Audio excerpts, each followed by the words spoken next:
Hayden Voxland. If you're trilingual, you can speak 3 languages. If you're bilingual, you can speak 2. If you're monolingual, you're American. This quote can be found in the classroom of Miss Ashley Buckles, a Spanish teacher here at Zumbrota, Mazeppa, for 6 years, shown in a personal interview I conducted in November 2017. In a poll I conducted, we have all taken a Spanish class here in our high school career.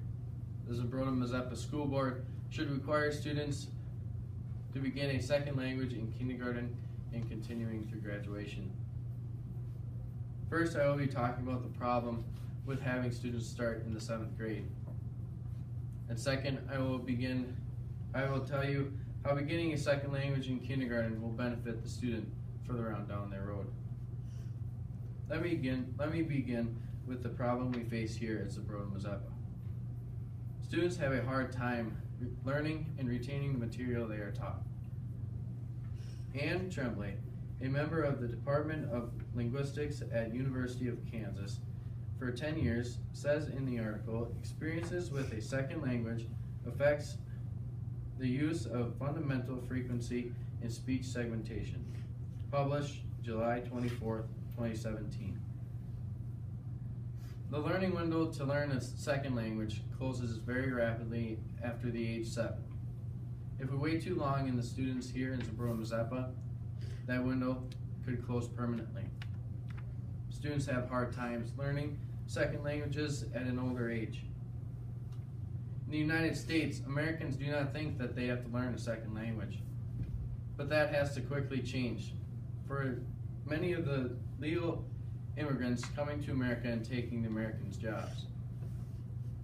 When you walk out your door to go to work, it's a very good chance you will encounter someone of a different linguistic background, specifically Spanish speakers.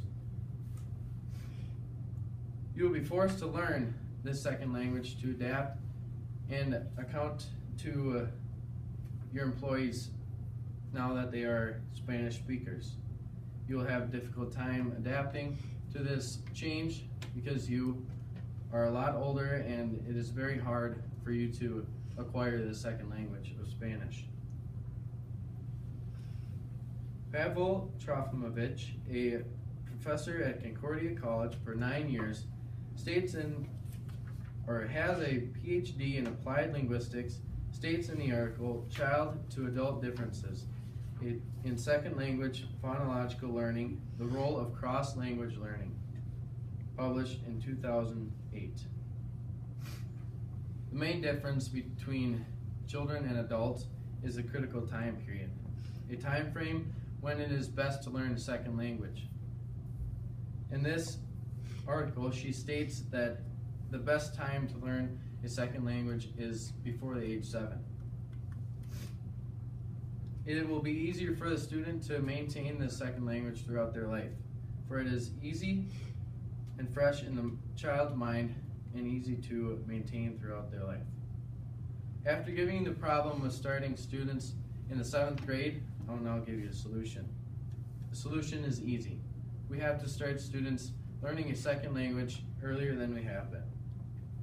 Claire Conway, writer, editor, and communications specialist at St. Mary's College of California since 1989, states in the article, we can count to 10, but can we do it in different ways? Published July 2017. In young kids, when you learn a second language, it increases the mental capacity of the child's brain. While they are young, it is fresh and easy for them to learn a second language. Learning at a young age is profound, but when you throw a second language in there, it is even better for the child's development. Ms. Tracy Abbott, a foreign language specialist in Fairfax County, Virginia, says in the article, Pathways Seen for Acquiring Languages, published October 27, 2010. Problem solving within bilingual students is much better than that of monolingual students. The Zumbrota Mazeppa School Board should require students to be taught a second language beginning in kindergarten and continuing through graduation. First, I discussed with you the problem with having students start a second language in 7th grade. And second, I discussed with you how beginning a second language in kindergarten will benefit the student in their life. We need to rid the world of the monolingual American stereotype by teaching students earlier here at St. Bernard's.